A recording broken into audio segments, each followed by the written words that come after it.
Allô tout le monde, re-bienvenue à un épisode de l'Update. Moi, c'est Virginie, je suis directrice marketing de Third Bridge. Ça faisait super longtemps que je ne m'étais pas retrouvée derrière le micro du studio, donc bien contente de revenir avec un nouvel épisode. Pour ceux qui ne le savent pas encore, le podcast, l'Update est présenté par Third Bridge. Third Bridge qui est une agence qui se spécialise dans le design et le développement d'applications web et mobiles, mais aussi de solutions logicielles sur mesure. Aujourd'hui, pour l'épisode, on s'est entretenu entre nous. Donc, c'était moi, Nicolas et Pierre-Étienne qui sont respectivement directeurs des opérations et présidents de Third Bridge. Et on a pris la peine de s'asseoir ensemble pour discuter des 12 ans de Third Bridge. Donc, on a fait un petit retour sur le parcours entrepreneurial des gars. On a parlé des leçons apprises, de leurs erreurs de parcours. On est même allé un peu plus dans leur vie privée. Donc, un épisode qui était super intéressant, super le fun. Je vous en dis pas plus, puis je vous laisse l'écouter. Bon épisode!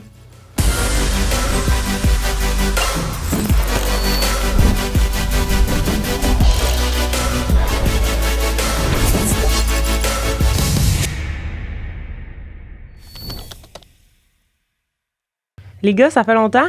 Oui. Mm-hmm. Ça fait plus que 2 mois que je me suis pas assise derrière le micro, puis je pense que vous deux, ça fait encore plus longtemps. Puis la dernière fois qu'on était 3, c'était le premier? La dernière fois qu'on était 3, c'est quand tu as eu ton délire de rire. Ouais, c'est le AI, c'est l'épisode de Noël. Ah ouais, D'ailleurs, il faudra en reparler de cet épisode-là. On veut-tu faire des disclaimers? Il y a des gens qui étaient pas contents de notre épisode. Ouais, mais c'était pas si pire. Il y a des gens qui ont challengé des idées, mais il me semble que c'était fait dans la politesse. Et Oui. J'ai pas eu d'insultes. Ben, peut-être, mais moi, je les vois pas toutes passer. Sur TikTok, je pense qu'il y avait des... Ouais, puis TikTok, j'ai supprimé des shorts parce que toi, tu t'étais fait ramasser, entre autres. Aujourd'hui, on est les 3 ensemble parce qu'on a sorti un article récemment que vous avez... Ben, Nick a beaucoup contribué à la rédaction de l'article. Puis on te pardonne, c'est pas grave. Je suis arrivé avec la thématique. Ouais, t'as brainstorm. Puis eux, eu les idées, puis après ça, la rédaction, c'était plus moi. Exact. Ouais, Ben, merci. d'équipe. Puis de quoi on a parlé? On a parlé des 12 ans de Third Bridge parce que Third Bridge a souligné c'est son 12e anniversaire, ce qui veut également dire votre 12e anniversaire en tant qu'entrepreneur. Félicitations. C'est quoi ta job avant Third Bridge, Nick? Ben, j'avais une autre entreprise avant Third Bridge que j'ai juste laissé tomber pour Third Bridge, mais non. C'est quoi? C'était même affaire que Third Bridge, mais avec quelqu'un d'autre. OK. Puis, ouais, ça, finalement, j'ai juste eu une opportunité avec Third Bridge, puis j'ai shifté. Puis l'autre personne avait comme un peu abandonné le projet. Fait que j'étais rendu tout seul. Fait que j'étais pas mal juste freelance au final. Mais non, l'autre job que j'ai eu avant Third Bridge, la plus récente, je coupais des haies de cèdre l'été. Ouais, je faisais du paysagement. Fait qu'on avait d'expérience de feu Ouais, pour toi, partir tu une es. compagnie.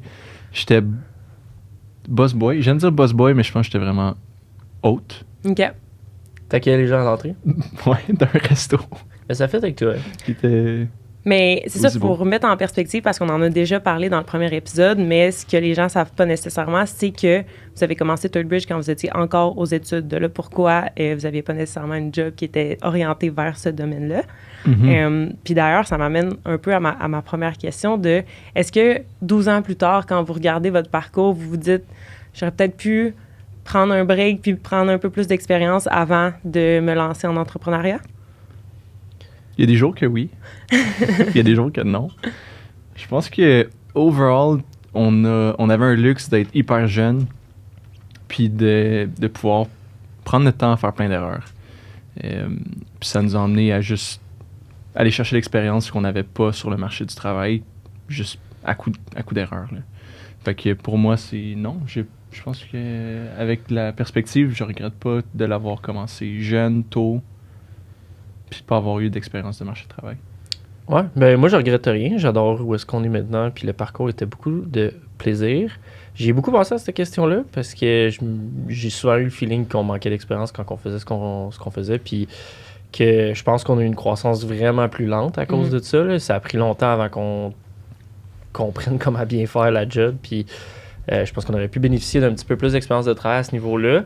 Par contre, l'autre envers de cette médaille-là, c'est qu'on n'avait rien à perdre. Fait que on s'est lancé, on n'avait pas de paiement de quoi que ce soit, peut-être des petits paiements de char, mais on n'avait pas des gros besoins financiers, on n'avait pas une tonne de risques.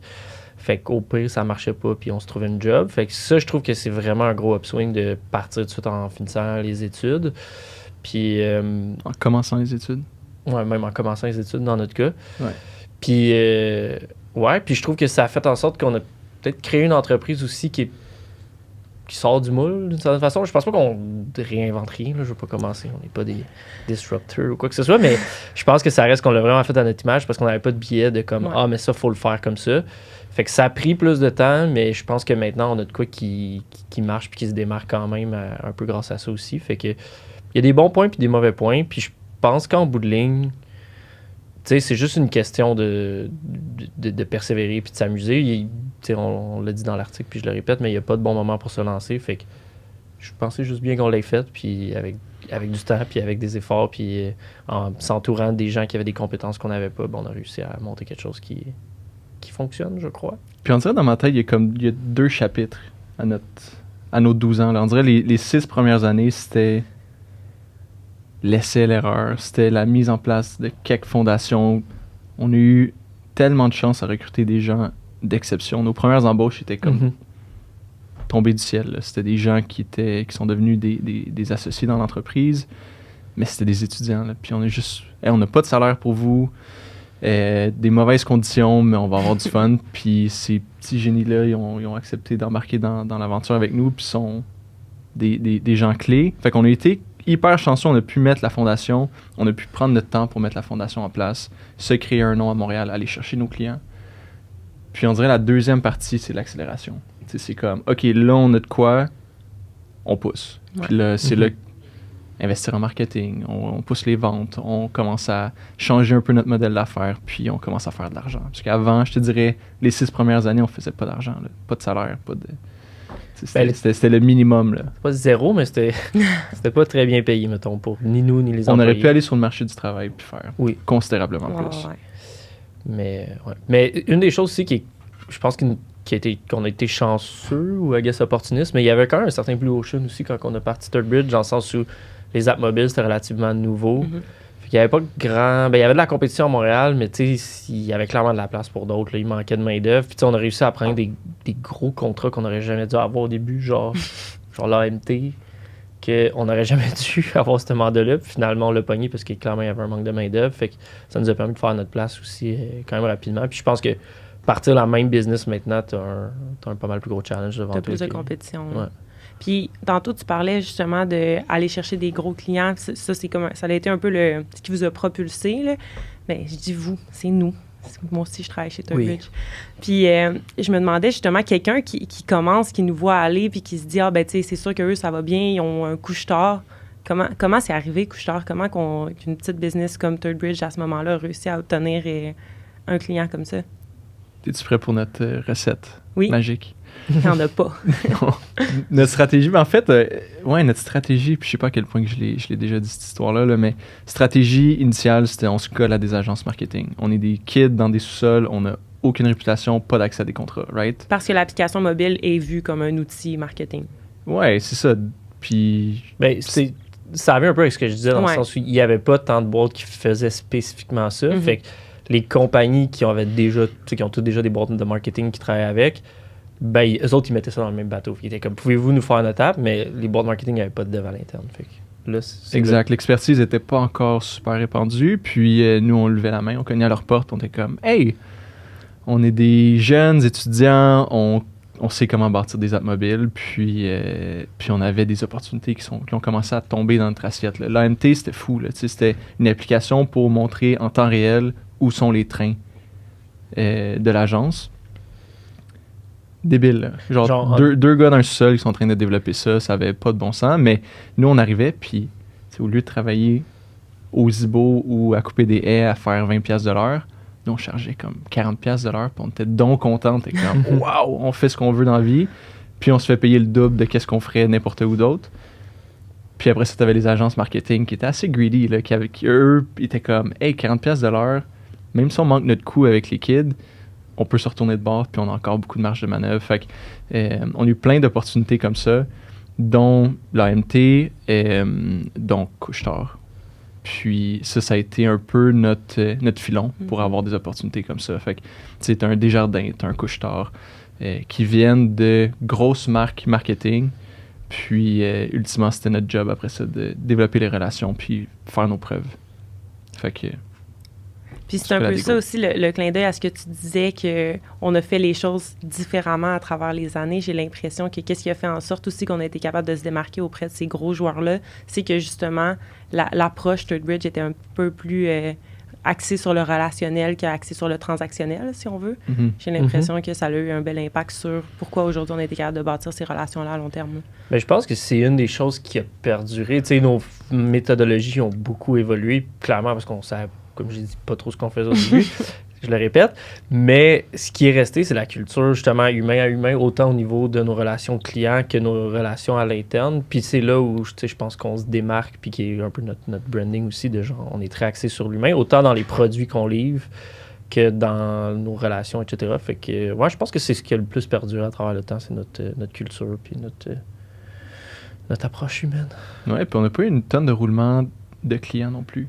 Non. Il y a des projets qui se sont finis, mais des clients qui avaient encore des projets, ben ça fait 8 ans qu'on travaille avec eux, 7 ans qu'on travaille avec eux. Fait que c'est un peu fou aussi de se dire que on a réussi à non seulement bâtir la relation, mais on la maintient aussi à travers le temps, avec notre approche, avec notre style.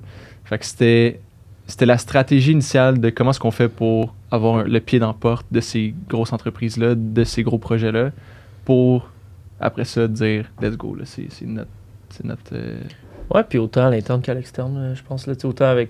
on a un faible taux de roulement d'employés, puis on a un faible taux de roulement de clients. Malgré la croissance, malgré les changements. Puis c'est ça qui est tough aussi, là, on dirait, c'est... La compagnie a changé, là, d'être 3-4 d'un sous-sol à maintenant une 60aine de bureaux au Québec.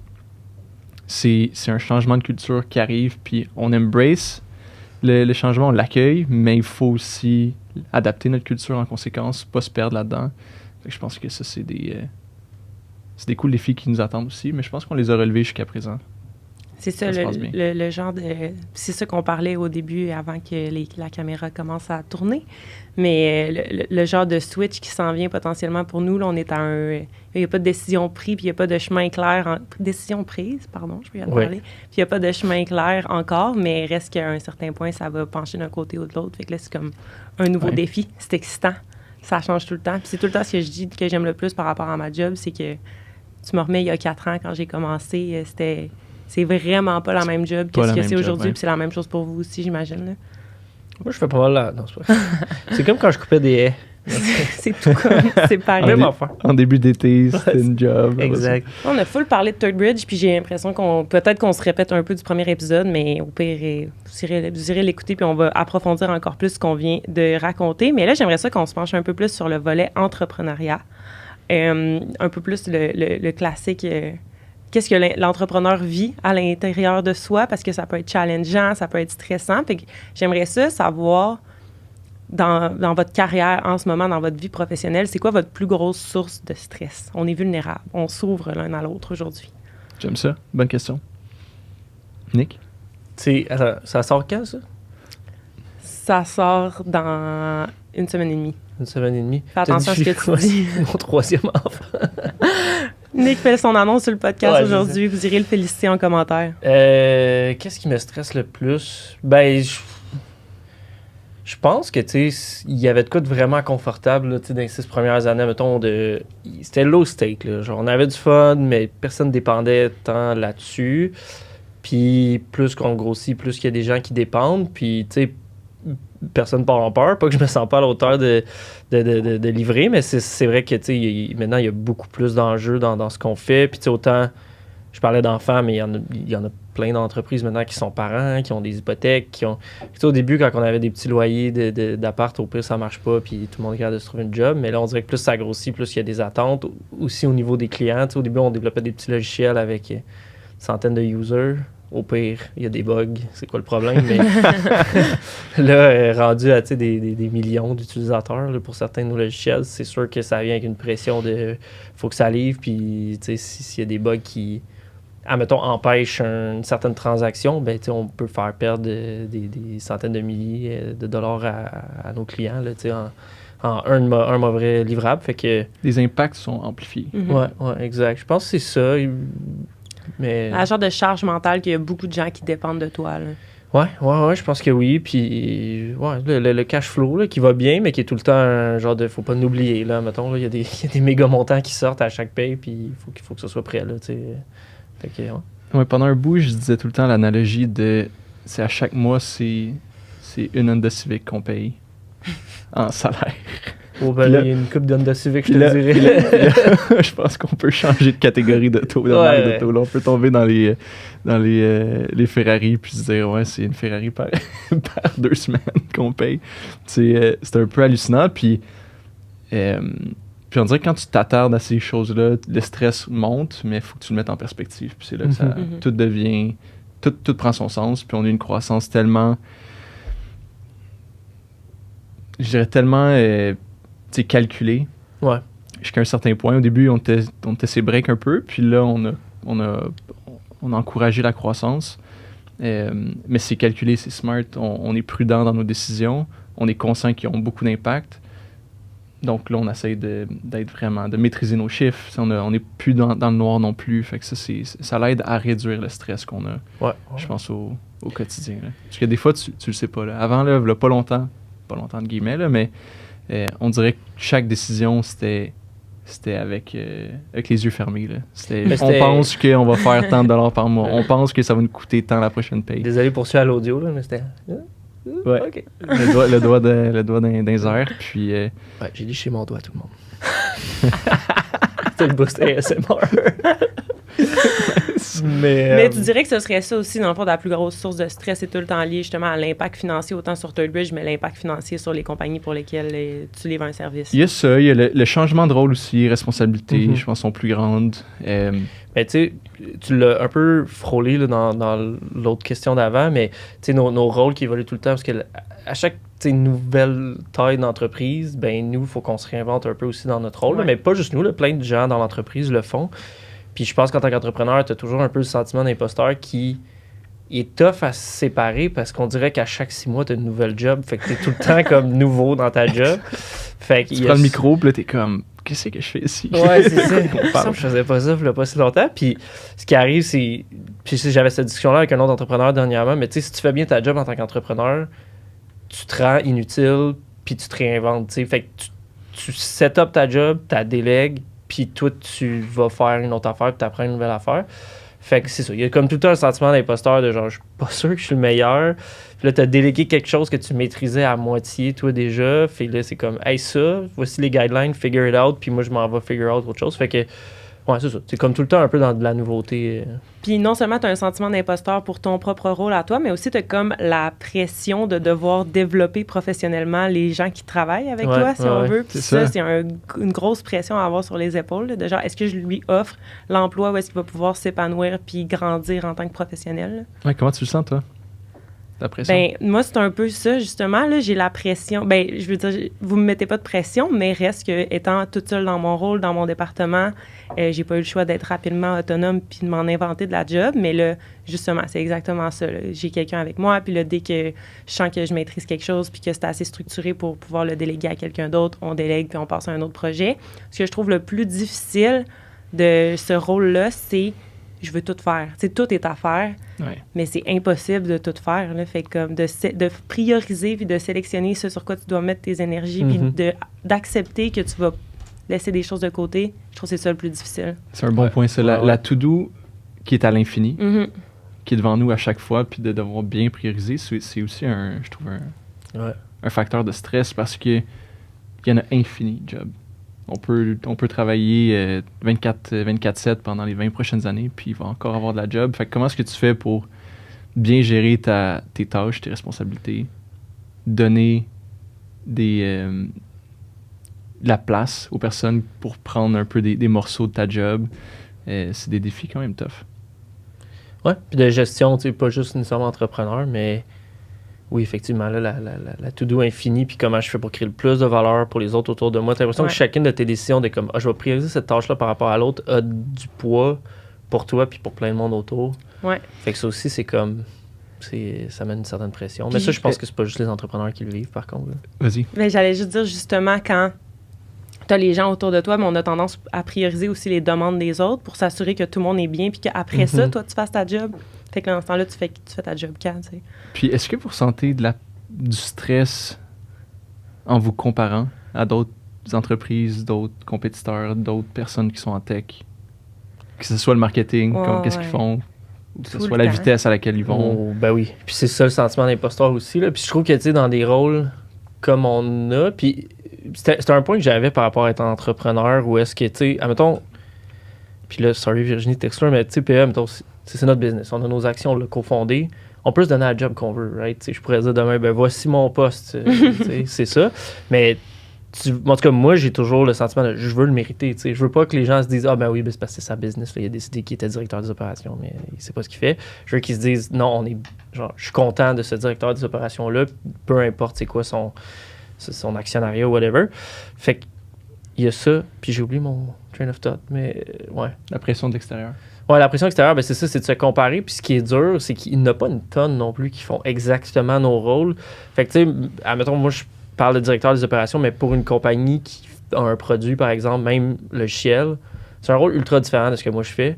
Fait que c'est dur de se dire, je fais bien ma job ou je peux parler à du monde pour genre voir exactement c'est quoi la formule de ce que je devrais faire. Ouais. Fait que t'es tout le temps un peu, ben nous, c'est une compagnie qui développe des applications mobiles de telle taille, de telle, tu sais. Fait que c'est comme. Il y en a 4 autres, genre. Fait que comment je fais pour me comparer efficacement ou en tout cas de trouver des guidelines? Ouais.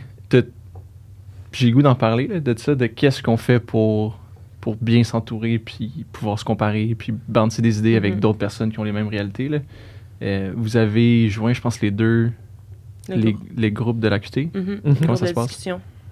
Moi, j'aime vraiment ça. Mais ce qui est plus facile de se comparer, je trouve, en marketing, là, c'est la taille de l'équipe puis le budget aussi. Là. Fait que souvent, tu vas être capable d'accomplir beaucoup plus de choses si tu as plus de monde, mais aussi si tu as plus de budget, ben, tu es plus capable de, même si tu n'as pas nécessairement plus de ressources, tu es plus capable de déléguer à des agences puis de faire certaines choses à l'externe.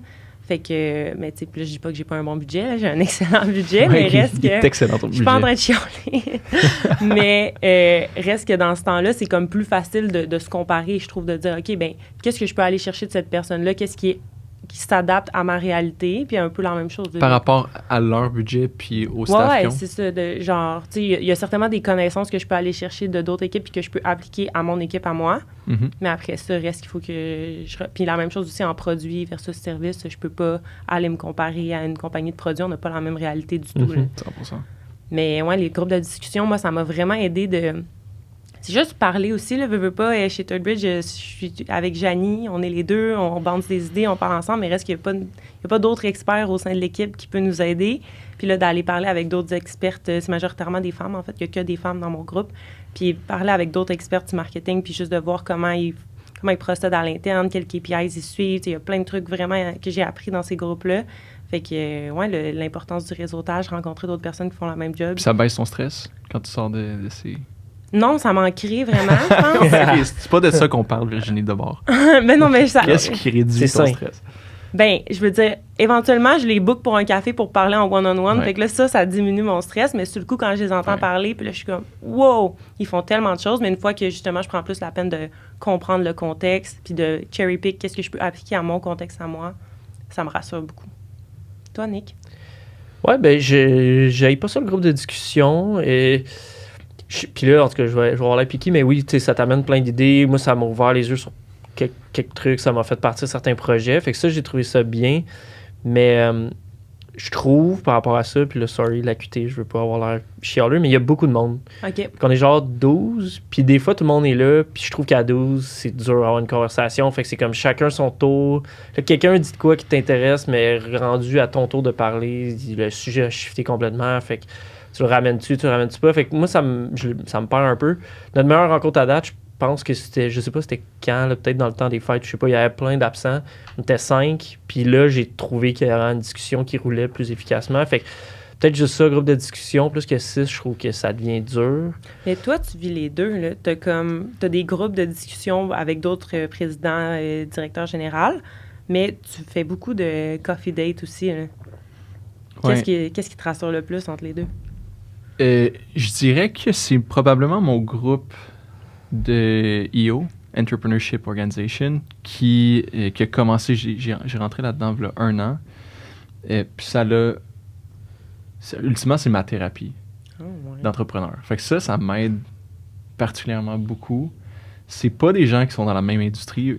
C'est designé pour que tu aies des gens de plein de business puis que tu pas un compétiteur parce que tu veux pas quand tu as un compétiteur autour de la table, tu retiens de l'information. C'est vrai. Ou tu amplifies des choses parce que tu veux avoir l'air un peu plus gros que qu'est-ce que tu es. Par contre, avec ce groupe-là, c'est des gens qui sont entrepreneurs de plein de business puis ils s'ouvrent sur leur réalité. Puis moi, ça me fait beaucoup de bien à entendre que ma réalité est vécue par d'autres personnes, que le sentiment d'imposteur, que le stress avec le cash flow, la vente, peu importe les problèmes qu'on a, le poids qu'on a sur les épaules, c'est la même réalité pour eux.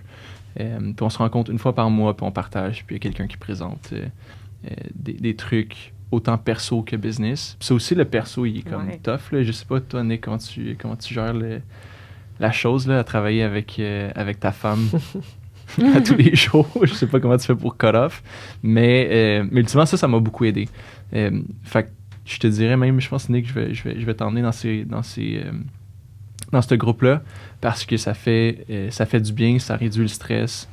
Puis c'est beaucoup de temps quand même. Là. C'est une demi-journée par mois que tu investis dans ce groupe-là. Il faut que tu te prépares. Par contre, ce que j'en ressors, c'est de l'or. Là. Puis ça me calme, ça me recentre, puis ça me donne de l'énergie sur mes prochaines choses à faire pour la business. Fait que ça, c'est vraiment un gros changement que j'ai vécu dans la dernière année. D'avoir ce groupe de support-là, c'est hyper positif. Ça, c'est cool. Ça te calme, ça te déstresse. Parce que comme Virginie, moi, je peux pas dire que mon groupe me calme ou quoi que ce soit. Là. Souvent, ça me crée des stress de genre, oh shit, j'aurais dû faire ça plus tôt. C'est ça. Genre, ou... Ouais, non, c'est... surtout du fait que c'est pas des gens qui sont en tech. Ouais. Tu parles pas de problèmes de tech, puis de genre, voici mes KPI, puis voici mes ci, mes ça. On se compare pas, tu sais, c'est vraiment juste on a une problématique de personnel, comment qu'on l'adresse, puis ça te donne des idées, puis ça te calme. Surtout du fait que tu te rends compte que t'es pas tout seul à le vivre. Fait que, pour moi, ça a été une des solutions qui m'aide beaucoup. Je pense aussi qu'il y a beaucoup de choses qui sont associées à la charge mentale que quand tu n'es pas entrepreneur, ça dépend des rôles encore une fois, mais ça peut être plus facile de juste fermer ton ordi puis comme c'est fini, genre ou quitter la job une fois que tu es rentré chez toi, c'est terminé, tu sais. Versus quand tu es entrepreneur, c'est jamais fini, c'est à toute heure à matin à PE à 5h45, je te faisais part de mes problèmes puis tu étais en mode solution avec moi, tu sais. Ben, surtout aussi quand tu travailles avec ta femme, ton frère et ta soeur. C'est ça. Bien, parlons-en justement de un peu cet entourage-là, autant le positif que le négatif que ça peut apporter.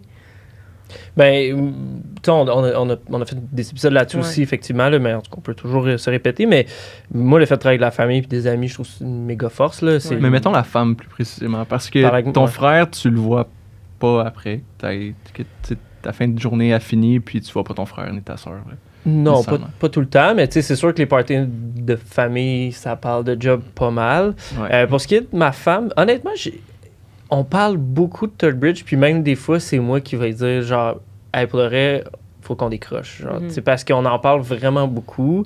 Là, nos enfants sont petits, puis ils parlent pas nécessairement des conversations. C'est beaucoup cheval, dragon, dino, mais éventuellement, ils vont vouloir parler. Puis je me rappelle que moi, mon père puis sa blonde qui travaillaient ensemble, quand ils parlaient tout le temps de la job, ça me tapait ses nerfs jeunes.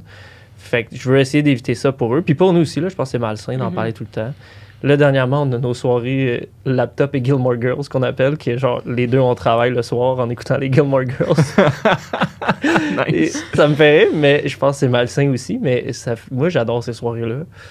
Mais il y a peut-être de quoi un petit peu malsain où c'est tough décrocher puis de parler d'autres choses. Mais justement, de l'autre côté, est-ce que le fait que tu aies ta femme qui comprenne vraiment ta réalité d'entrepreneur, ça t'aide dans un sens? Ah ouais, c'est un méga team play. C'est vraiment pratique, surtout avec les enfants. Là, par exemple, quand il y en a un qui est malade, il peut pas aller à la garderie, on le garde à la maison. Mais les deux, on va prioriser nos meetings en fonction de qu'est-ce qui est prioritaire pour l'entreprise. Fait que c'est même pas, mettons, moi dans ma job, j'ai telle affaire aujourd'hui, il faut que je fasse ça. C'est comme, OK, dans nos deux meetings, lequel est le plus important pour Third Bridge? OK, c'est le tien, ben je garde l'enfant, j'annule le mien. Fait que ça, c'est quand même très pratique. Là. Puis aussi, il y a beaucoup de compréhension d'un bord ou de l'autre. Je vais jamais... Ben, je ferai jamais ça avec personne, là, mais je comprends encore plus pour elle si jamais il faut qu'elle prenne une journée off pour s'occuper des enfants, mettons. n'y a pas de remise en question là-dessus, c'est sûr. Là. Moi, je comprends pas. Toi, tu y reproches. Je fais des avertissements à chaque fois. Puis toi, PE, à quel point ça affecte ta vie de couple, l'entrepreneuriat? Je dirais c'est positif, somme toute aussi. Kat, elle vient d'un background entrepreneurial. Ses parents étaient entrepreneurs. Fait qu'elle elle comprend à 100% la réalité. C'est surtout je dirais les pics de stress qui sont plus imprévisibles des fois dans notre job. Là, on va se lever le matin puis ça va être tout est beau, tout est sous contrôle. Puis d'un coup, t'as un méga feu qui sort de nulle part. Puis on dirait que le stress, je le garde le plus possible à l'interne pour la gang au bureau. Je veux pas qu'ils ressentent le stress. Si jamais il y a un client qui nous laisse ou qui est pas content, je veux protéger l'équipe le plus possible. Mais à un certain point, il faut qu'il sorte ce stress-là. Puis souvent, il va sortir à la maison le soir. Soit que je vais shut down, je vais juste aller faire mes trucs de mon côté, partir jogger, faire mon sport. Puis ça, c'est pas fair pour elle parce que elle a juste passé sa journée normale, puis elle a le goût de me parler, elle a le goût de passer du temps avec moi, puis on dirait que des fois, c'est sauts de stress-là. Puis encore une fois, tout le monde a des pics de stress dans leur travail, mais j'ai le feeling que des fois, peut-être les hauts et les bas sont amplifiés. Puis j'y mets une certaine pression pour qu'elle comprenne ça, puis des fois, je pense que c'est pas fair ce que je m'attends d'elle par moment, puis ce que je vis, elle vit fois 1000. Ouais. Parce que les autres au travail, vivre. je peux pas tant chialer, genre, je peux en parler avec Nick puis avec les associés, avec toi aussi, mais reste que je veux pas non plus créer une ambiance négative au travail. Fait que si moi je vis de quoi négatif, j'ai pas le goût non plus de polluer Nick puis que lui devienne stressé, mais on dirait que je me le permets avec ma femme, puis ça c'est comme... Mais c'est pas correct. Fait que ça, c'est un peu la réalité que j'ai, que des fois j'observe qu'il faudrait que je fasse du travail là-dessus, mais c'est comme un moment donné, il faut que ça sorte. Puis c'est pas tout le temps évident pour elle, c'est sûr. C'est drôle que tu parles de ça, parce que je trouve, moi, c'est le buzz en ce moment que je trouve qui est difficile avec Justine, ou est-ce que, tu sais, parce que c'est ça, on a tout le temps du stress avec la job, puis des fois, pendant les journées, tu vas avoir un appel avec quelqu'un, puis là, OK, il vient de partager son stress, là, mais ça risque que t'en as un petit peu plus, t'en accumules, puis Justine, des fois, ça continue, tu sais, le soir, quand je me dis, OK, là, faut que je respire un peu, je vais dormir, puis demain, je repense à tout ça, mais genre, elle va revenir en fin de job avec son stress, mais c'est du stress qui me concerne directement, fait que c'est comme si les deux, on se crée une loupe de stress, là, mais tu sais, ça va bien, pareil, là, il n'y a pas de problème de couple, mais ça reste que ça fait beaucoup à un moment donné c'est comme si c'était tout le temps là. Puis... Ben, c'est ça, c'est que tu traînes cette charge-là tout le temps. Là. Elle va pas t'arriver avec des bonnes nouvelles pendant que tu sais que le feu est pogné. Là. Ouais, c'est ça. Que moi, des fois, j'ai des bonnes surprises. Là. Je suis comme, hey, c'est cool, c'est une bonne nouvelle. Puis ça me change les idées, mais toi, t'es un peu plus pogné avec. Mais quand ça va bien pour tout le monde. Fait que c'est cool. Puis justement, là, on parle un peu plus dans vos vies personnelles, mais en tant qu'entrepreneur, est-ce que vous avez l'impression que les connexions que vous avez fait, le réseautage que vous avez fait a eu un gros impact sur le succès que vous avez aujourd'hui? Fait que le monde qui nous entoure, nos réseaux, oui, je dirais oui. Ouais, pour moi, c'est tout, là. Tu sais, c'est... Surtout, ouais, tu sais, en tout cas, on est moins dans... Ben, moi, je l'étais plus, mais tu sais, je suis moins dans la production. Tu l'as jamais été autant que moi, mais tu l'es moi aussi. Puis je trouve que rendu là, c'est toute une game de connexion, là. Autant à l'interne qu'à l'externe, que c'est juste comment tu communiques, comment tu parles aux gens, c'est à quel point tu as des relations authentiques puis proches. Fait que pour moi, c'est juste ça, là, rendu là. Virginie, tu parlais de réseau, genre les contacts qu'on a, ultimement. C'est un plus d'affaires, là. On est une business qui a... Tu sais, au début, on parlait de la stratégie marketing qu'on a eue. Ça, on a vraiment cogné à des portes, puis on essayait on avait le couteau d'un dent, puis on était comme, let's go, on se lance. Mais à partir de ce moment-là, on s'est appuyé beaucoup sur le relationnel. Fait que sur les contacts. Fait qu'on livrait bien, on demandait des références, puis là, on se promenait un peu. C'était comme un peu si tu veux, la toile d'araignée qui commençait à se répandre. Puis, c'est que du bouche-à-oreille, Third Bridge, ou du moins, si on tourne peut-être 24 mois là, en arrière, là, fait que les 10 premières années, c'était que du bouche-à-oreille pour développer la business. Puis ça, on s'appuie que sur notre réseau. Donc, tu vas à des conférences, tu rencontres du monde, tu tu prends des chances, tu rejoins des gens, puis tu essaies de créer des relations. Puis tu peux pas non plus juste avoir des relations de surface. Je pense que ce que j'ai appris aussi, c'est quand c'est trop en surface, tu n'as jamais l'impact que tu veux. Les gens vont pas te référer, les gens vont pas penser à toi. Tu vas pas être top of mind. Fait qu'il faut que tu ailles un peu plus creux, puis il faut que tu mettes beaucoup de temps à non seulement développer ton réseau, mais à bâtir des relations concrètes avec les gens, des vraies amitiés, puis c'est là que ça commence à payer. Donc, mon réseau, je dirais, at large, c'est bien, mais mon réseau, disons, plus proche, solide, que j'ai investi beaucoup de temps, c'est ça qui paye. Autant sur des conseils que, un comité aviseur, des gens qui ont accepté de donner du temps pour nous conseiller. Ça nous ouvre des portes. Si on sait que telle personne connaît telle autre personne, les portes s'ouvrent beaucoup plus facilement. Donc, ça, on s'est appuyé là-dessus. Puis je pense qu'on a compris un peu ce game du relationnel-là. Puis c'est plus une game, maintenant, c'est rendu des vrais amis. C'est des gens avec qui que je pourrais appeler n'importe quand, puis répondre au téléphone. Ils seraient prêts à me donner un coup de main. Puis c'est ça qui est hyper valable pour moi, qui crée beaucoup de... Puis dirais-tu que c'est, entre autres, pour ces raisons que tu viens d'énumérer, que ça t'a pris autant de temps avant de ouvrir la porte du développement des affaires chez Third Bridge? Parce que là, ça fait pas longtemps qu'on a quelqu'un avec nous en développement des affaires. Ouais, ben en fait, on n'avait pas... Pas qu'on n'avait pas tant de besoin, mais le focus était très orienté sur créer les meilleures relations possibles avec les gros clients, les clients majeurs qu'on avait. Donc, mon rôle pendant, disons, les années de croissance était de nous rapprocher puis d'augmenter le facteur trust, confiance avec ces clients-là pour être sûr qu'ils nous donnent plus de jobs, pour être sûr qu'ils ne nous laissent pas aller. Donc, vraiment, les efforts étaient là-dessus. Puis, pour faire ces efforts-là, c'était personne d'autre que moi, Nick, Alex, pour pouvoir vraiment être hands-on, parler aux gens, aller au restaurant, peu importe, mais bâtir des relations de confiance long terme avec nos clients majeurs. C'était le focus. Puis là, on s'est rendu compte que ça peut nous emmener jusqu'à un certain point. Puis quand on a réalisé ça, ben c'est pas du rocket science. Là, on n'a pas réinventé la roue, là, mais à un certain point, ça te frappe d'en face. Puis tu te dis, on a besoin de plus de gens qui vont partager la bonne nouvelle Third Bridge sur les marchés. Puis c'est pour ça qu'on a ouvert la porte à faire notre première embauche au développement des affaires. Ça a été très long. Je pense que c'est peut-être un mini regret. Peut-être pour ça que là, on veut mettre les bouchées doubles pour se rattraper.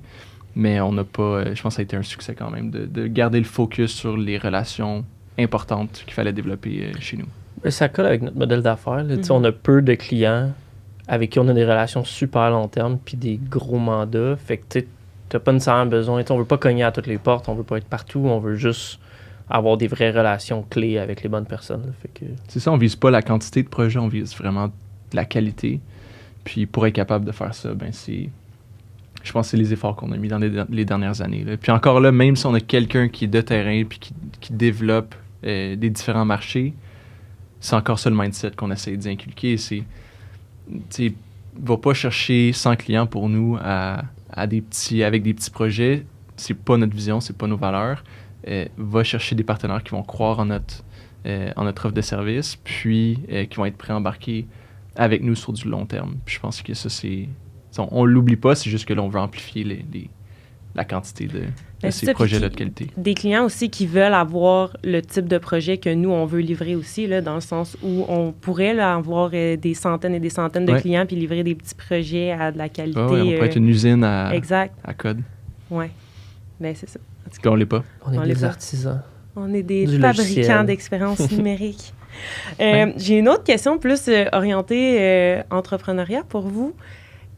À quel point, selon vous, c'est important, nécessaire, toutes ces choses-là, de définir mission, vision et valeur? Nick? C'est une drôle de question parce qu'on l'a longtemps procrastiné par rapport à ça.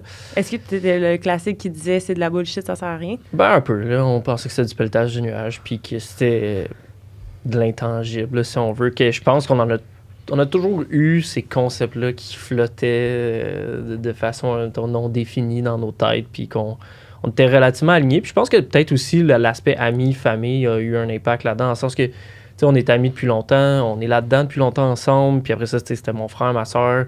Je pense qu'on était tellement connectés, qu'on se sentait alignés, qu'on n'avait pas besoin de mettre des mots là-dessus parce que c'était comme su un peu de façon non dit.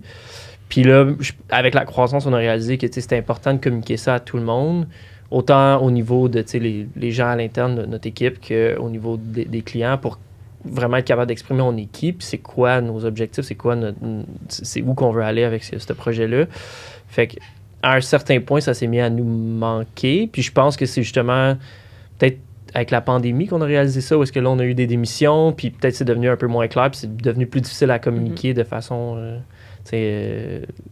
sans le formuler. Là. C'est ça, c'est que les gens pouvaient plus le vivre sur Exact. place, il fallait le communiquer virtuellement. Là. Ouais, puis tu sais, pour le communiquer, faut que tu mettes des mots dessus, Ouais. puis même pour le faire vivre d'une façon qui n'est pas nécessairement impalpable comme on le faisait, ben il faut justement ça que tu t'aies mis des mots dessus. Puis quand on a fait cet atelier-là, c'était une journée complète de travail avant d'arriver avec le résultat. Puis depuis, c'est carrément un fort dans notre gestion. Tu sais, quand on a des décisions à prendre, des fois, on va se revirer vers ça, puis ça peut être des arguments qui vont dire entre deux options, ben celle-là, c'est elle qui colle avec cette valeur-là. Puis la raison pour laquelle, admettons, notre équipe est venue travailler chez nous, c'est pour ces valeurs-là. Fait qu'on leur doit de les respecter puis d'être cohérent avec ce qu'on leur a dit à l'embauche puis qu'on leur répète depuis qu'ils sont chez nous. Fait que, ouais, c'est des outils très puissants pour rallier ton équipe puis pour te donner une identité en tant qu'entreprise, surtout dans un contexte de télétravail. Ouais. Pour moi, je pense que c'était je suis d'accord avec tout ce que tu viens de dire.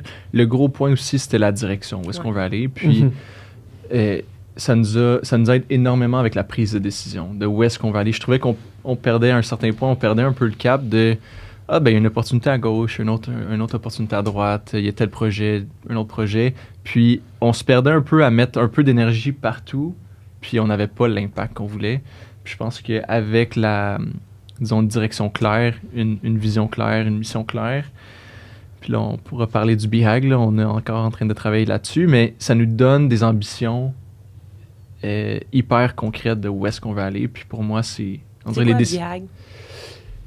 un big, hairy, audacious goal. On peut le regarder comme c'est quasiment comme un objectif 10 ans de où est-ce qu'on voudrait être. Je pense qu'on a encore de la misère à se projeter dans 10 ans qu'est-ce qu'on veut être, mais on est ambitieux, on a de la drive, on sait que Third Bridge va être un projet, pas nécessairement en termes de taille, mais en termes d'impact qu'on veut avoir. Ça va être quelque chose de gros. Puis là, après ça, il faut encore continuer à travailler sur ça.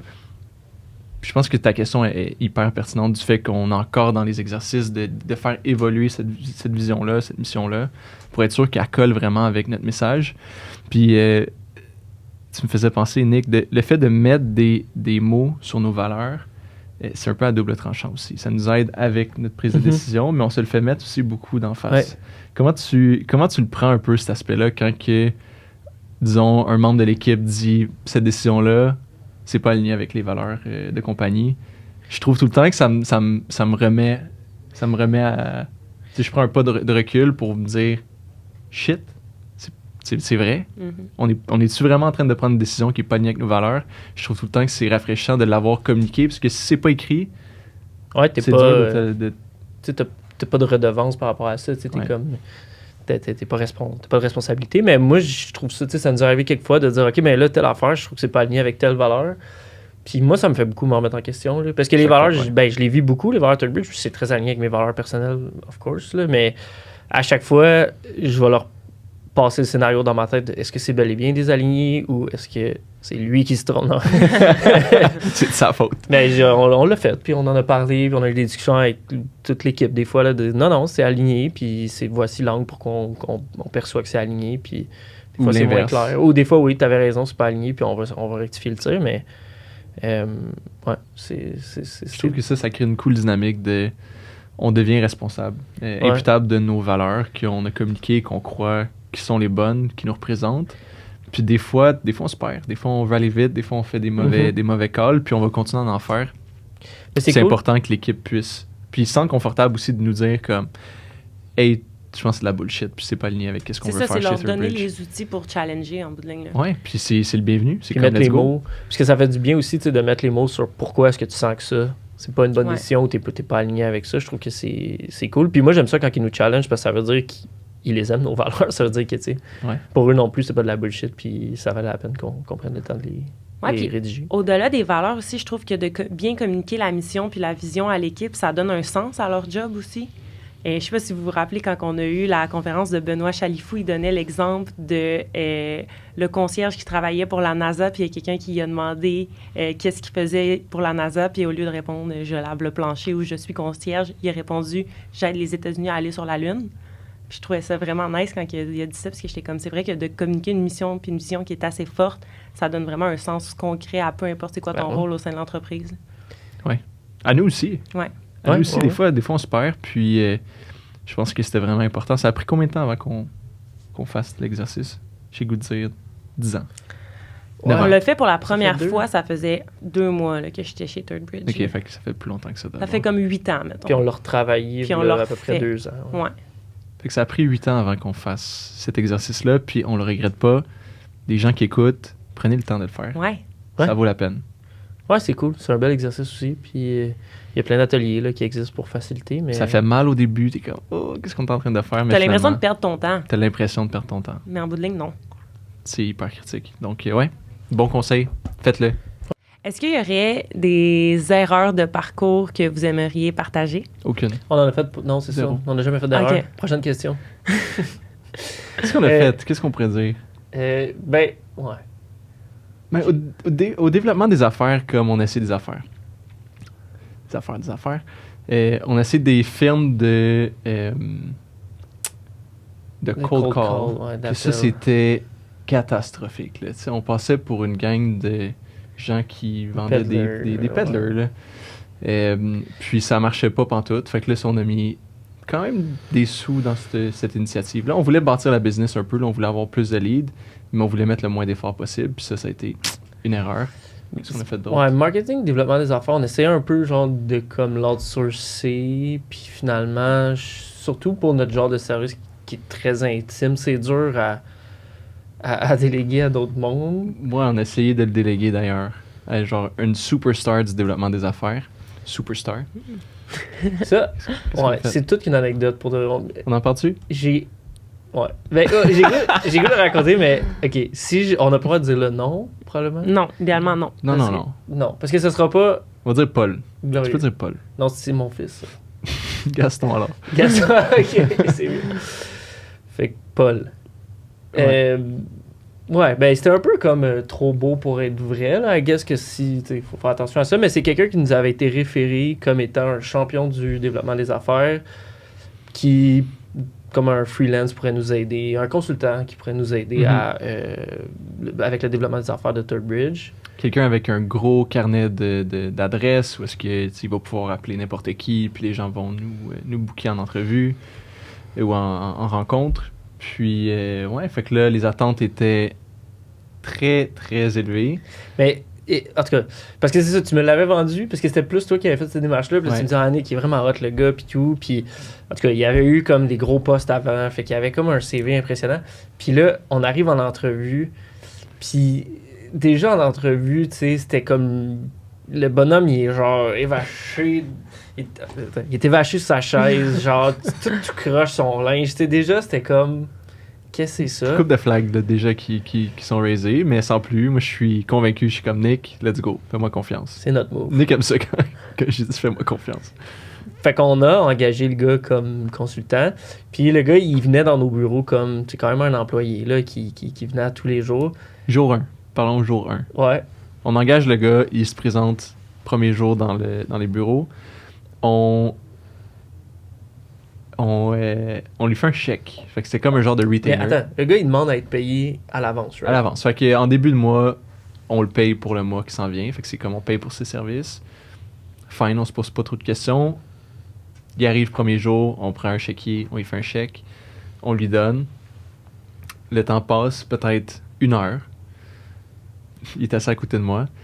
Il me dit Pierre-Étienne, je me sens pas trop bien. Je pense qu'il faudrait que j'aille au médecin, au CLSC, je sais pas trop quoi. Puis je suis comme, ben là, pas de stress, tu sais, va-t'en chez vous, tu te sens pas bien, on se voit demain. 15 minutes après, là, les gars quittent le bureau. 15 minutes après, mon téléphone sonne. Je réponds, c'est InstaCheck. InstaCheck, pour ceux qui ne le savent pas, c'est une place que tu vas déposer ton chèque, tu l'endosses, tu le donnes à cette compagnie-là, puis ils te donnent 80% de la valeur du chèque en cash, puis garde 20% pour eux. Fait que ça coûte super cher, là. Tu donnes... I guess que tu vas dans des places comme ça si tu n'as plus de compte de banque ou si tu as des situations financières un peu douteuses. C'est des fois, parce que si tu dois beaucoup d'argent, des fois, automatiquement, quand tu déposes de l'argent dans ton compte, tu vas te le faire saisir. Ouais. Fait que là, je reçois l'appel d'InstaCheck qui sont comme, oui, on a M. Paul ici devant nous qui a un chèque au nom de Third Bridge. Puis on veut juste valider que c'est bel et bien vous qui avez fait ce chèque-là puis que c'est correct. Puis je suis comme, what the hell? Le gars, il me dit qu'il sent pas bien, qu'il veut aller chez eux, mais finalement, il s'en va encaisser le chèque que je viens de faire. Red flag numéro 2. On se pose pas trop de questions. Mais t'as dit quoi, InstaCheck? T'as dit oui, c'est moi qui l'ai fait? J'ai dit, ben oui, là, c'est moi qui l'ai fait. J'étais un peu sous le choc, là, je savais pas quoi dire. Fait que ça reste de même. Je dis good. Tu peux encaisser le chèque. Le lendemain, il revient. Continue à faire un peu son travail, mais sans plus. Puis peut-être l'histoire, on peut skipper. Là, Ouais, on a continué de faire affaire avec comme 3 mois. Je pense 3 mois. C'était correct. Il venait peut-être 2 jours semaine dans les bureaux travailler avec nous. Il nous bookait des meetings, mais c'était tout le temps un peu coup-ci, coup-ça. On n'avait pas trop de choses tangibles, puis on n'avait pas de business qui rentrait non plus à cause de lui. Fait que peut-être fast-forward comme 3 mois, disons. On arrive à l'été, puis l'été, c'est souvent une période qui est plus tranquille pour le BizDev. Les gens sont en vacances. Puis, je m'assois avec Paul, puis je lui explique que nous, pour les prochains mois, peut-être les 2 prochains mois, juillet, août, on va prendre une pause de l'entente. Il fallait qu'on lui donne un 30 jours de préavis. On lui donne 30 jours de préavis. On va prendre une pause sur l'entente parce que l'été, de toute manière, le monde ne va pas répondre au téléphone. Fait que là, parfait, pas de problème, je comprends, good. On se revoit demain.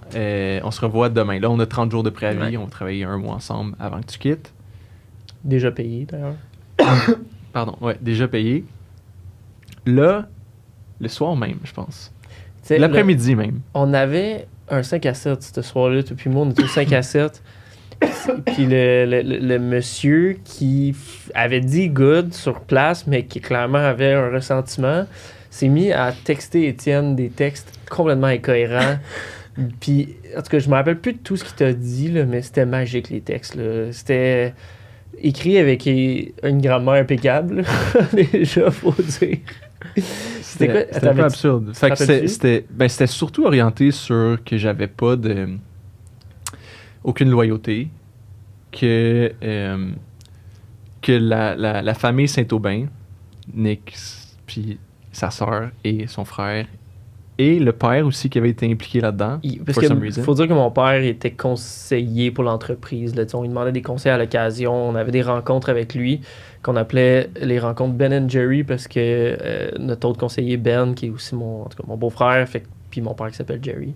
Puis lui, la personne en question, Paul, voyait ça dans notre agenda d'entreprise qu'on avait les rencontres Ben & Jerry. Fait que la veille qu'on lui annonce qu'on n'allait pas renouveler le contrat pour 2 mois, il avait vu qu'on avait la rencontre Ben & Jerry. Fait que là, il me dit que ultimement, je vais me faire avoir par les Saint-Aubin, que j'ai pas de loyauté, que je longe les corridors en camisole. C'est les murs, non? Ouais, je longe les murs en camisole et ça fait de moi un leader. Il dit, tu n'es pas aujourd'hui le leader que j'ai un jour vu en toi. C'était quelque chose de même. Ouais, fait que je longeais les murs en camisole, tout ça pour dire. Mais ça veut dire quoi? J'ai aucune idée.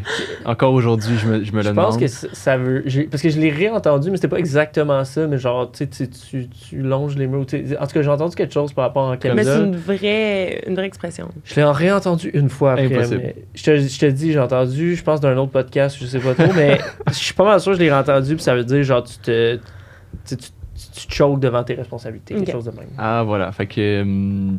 ouais. Fait que je reçois tout plein de messages. Puis ça, c'est pour donner un peu la timeline. Le matin, je lui annonce. Évidemment, il me dit qu'il ne se sent pas trop bien. Il va retourner travailler chez eux. C'est tout le temps encore un autre red flag. Et là, je commence à recevoir des courriels, là, des messages textes à partir de comme 13h. On reçoit un autre à 15h. Après ça, c'était comme à coup de 2h. À chaque fois, je disais, on va se parler s'il faut, parce que ça fait pas de sens que tu me textes comme ça. Puis là, j'en ai eu encore jusqu'à 10h le soir, 11h le soir. Puis c'était de pire en pire. Là. Les lettres, ils faisaient pas de sens. C'était des typos après typos. Puis, pour réaliser que c'était... Quand on a reparlé avec nos collègues au bureau, puis ensuite, on était un peu inquiets parce qu'ils disaient qu'elle allait se représenter au bureau. Parce qu'à un certain point, c'était comme, ben là, t'as franchi la limite. Tu reviens plus travailler. Le 30 jours, laisse faire, oublie-le. T'as pas d'allure. Puis là, on était un peu inquiets qu'ils reviennent au bureau le lendemain. On était comme, on veut plus le voir. Puis là, les colocs avec qui on était nous expliquaient que des fois, ils rentraient le matin, puis ils servaient de la bière en fût au bureau. Fait que là, on avait engagé un gars qui était supposé nous développer nos affaires comme il n'y en a pas d'autres, qui était un peu instable, je pourrais dire ça de même, qui venait au bureau boire de la bière le matin avant que le monde arrive, il nous envoyait chier quand on lui dit qu'on prend une pause d'une couple de mois, qui n'était pas grand-chose, là, ultimement. C'est 2 mois off, puis tu reviens travailler avec nous. On aurait continué à faire affaire avec lui. Puis finalement, ça se finit avec une mise en demeure. Fait que ça, c'était la cerise sur le sundae. Mise en demeure à nous. Puis il a envoyé une mise en demeure à mon père aussi, qui avait pas grand-chose à voir dans l'histoire. Mon père, il avait juste été dans un meeting avec nous la veille, fait qu'il l'a eu dans notre calendrier Google, puis dans son scénario, qui s'était monté. Il y avait mon père impliqué, puis c'est un affidavit qu'on appelle, là, où est-ce que tu relates genre tous les événements qui ont mené jusqu'à le litige, là, mettons.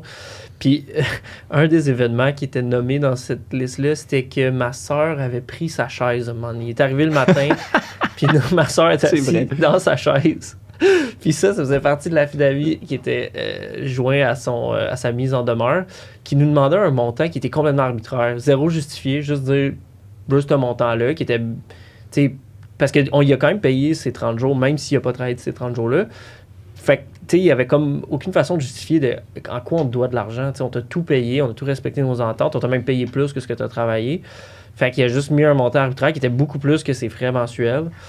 Puis c'est ça. Puis mon père a reçu exactement la même chose. Fait que nous, il devait ce montant-là, qui était plus que ce qu'on y avait payé depuis le début, je pense. Mm-hmm. Puis mon père, il devait ça aussi, théoriquement. Une couple de douzaines de milliers, puis ça avait juste pas de bon sens, mais on était tout petits, tu sais, fait que, ultimement, c'était comme niaiseux, là, tu sais, tu mets de la pression à une gang de genre 6 personnes qui travaillent ensemble, qui essayent de développer leurs affaires, qui ont fait confiance à quelqu'un, qui avait de l'expérience, qui a pas emmené de résultats concrets. Il a travaillé, là, on peut pas lui enlever qu'il a pas travaillé, mais qui avait pas de résultats concrets de vente ou peu importe.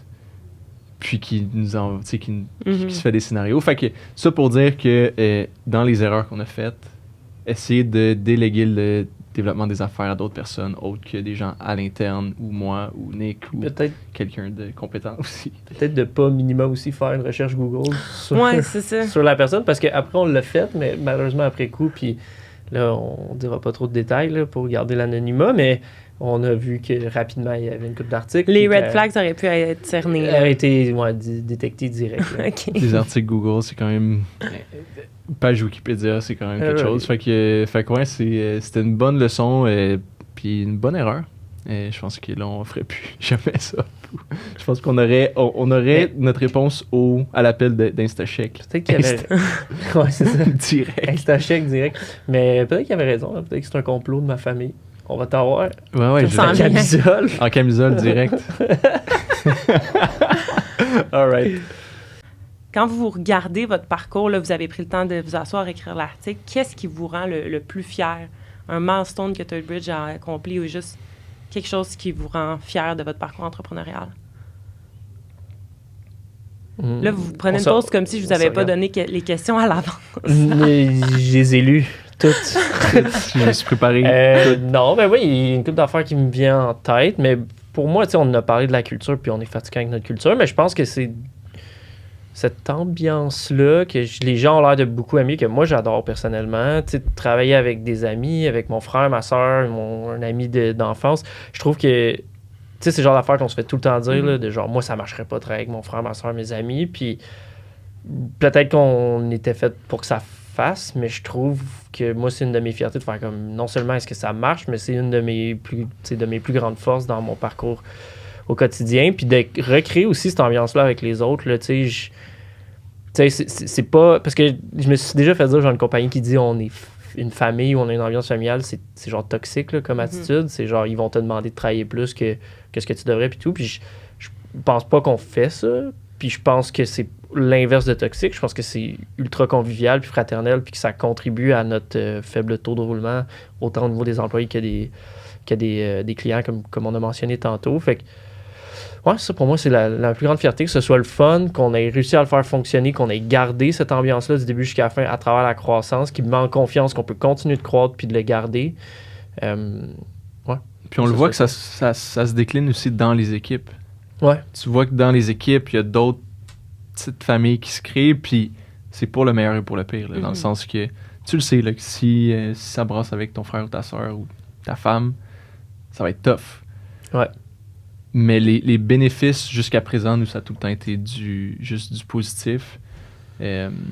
Puis pour les équipes aussi, c'est sûr que quand il y a des décisions plus tough, ça rend ça, c'est comme un gros plaster à retirer d'une shot. Mais je pense que je suis d'accord avec ton point, là. C'est vraiment une belle fierté de voir les équipes qui commencent à eux-mêmes créer leur petite culture, puis qui sont entourés avec les mêmes valeurs que nous, qu'on a établies. Puis de les voir aller faire des activités, puis s'organiser des 5 à 7 entre eux, pour moi, j'en reviens pas. Là. Ouais. Puis c'est ça aussi qui rend la croissance, garder de la culture forte puis la croissance possible ensemble, là, si on veut, parce que justement, les gens recréent ça dans les équipes. Fait que t'as plus la pression nécessairement que ce soit toi qu'il faut qu'il aille voir tout le monde puis qu'il s'assure que tout le monde soit content, tout le monde ait du fun. Tu le sais que ça va se décliner au sein des équipes puis ça va se faire un peu plus organiquement. Oui, tout à fait. Puis... j'allais juste dire parce que je me rappelle que quand j'ai commencé, encore une fois, on était 8. Puis là, on grossissait un peu plus. Puis là, maintenant, on allait arriver à 20. Puis on était comme, tu sais, 20, 25, là, ça se peut que la culture soit affectée. Il faut se poser la question. Est-ce que c'est ça qu'on veut pour vrai? Puis, tu sais, là, on se pose même plus la question. Là. Les équipes grossissent, puis on s'en rend même plus compte. Je connais même plus tout le monde. C'est pas vrai. Je connais tout le monde. Mais ouais, puis tu sais, je pense qu'on met toute l'emphase là-dessus aussi. Puis c'est ça, on se les fait dire, à tel chiffre, ça va se perdre, à tel chiffre, ça va se perdre. Puis on les a toutes franchis, puis à date, je trouve que ça continue. Ouais. Mais c'est juste parce qu'à chaque fois, on le réinvente pour que ça fonctionne. Là, tu penses au off-site où est-ce que, c'était des chalets, puis là, ça va être un hôtel, mais comme, c'est pas important finalement, c'est tant qu'on est ensemble, puis que... On s'en va au Club Med. Ouais, je savais pas si on le disait ou non. Ben oui. Oui, on le dit. Club Med, Charlevoix. Ça va être super. J'ai vraiment hâte. Mais non. C'était un beau segue vers la conclusion. Ouais, shout-out à Menot, j'imagine. Ouais, j'avais le goût de le dire. OK, c'est correct. Fait que, pour finir, j'aimerais ça que vous donniez un conseil pour un entrepreneur qui nous écoute en ce moment. Nick, vas-y, je t'écoute. OK. Moi, il va être simple.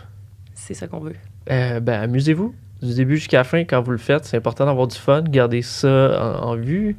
Je pense que c'est ça qui fait en sorte que notre culture aussi bien fonctionnait. On s'est toujours amusé, on voulait avoir du fun. On avait du fun au début. On travaillait de chez Julien, puis on allait se baigner entre 2 séances de code. Puis on a gardé ça de vue. Puis c'est ça, moi j'ai eu du fun du début jusqu'à la fin du parcours, même quand c'était plus tough. Même quand c'était plus stressant, on a toujours pris le temps de rire ensemble. Puis pour moi, c'est la clé de notre succès. Puis je pense que c'est important.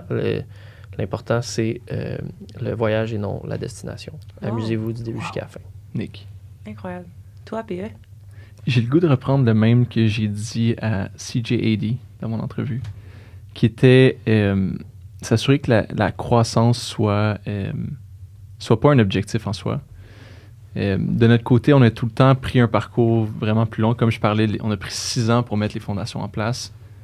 En 6 ans, on faisait à peine d'argent. C'était pas une énorme business. Puis on se comparait beaucoup à d'autres personnes. Puis ils allaient bien plus vite que nous. Mais c'était correct. C'était pas notre vitesse à nous. Nous, on voulait pas une croissance absolue. On voulait garder le focus sur la culture. On voulait commencer à créer des marges importantes, avoir une business en santé.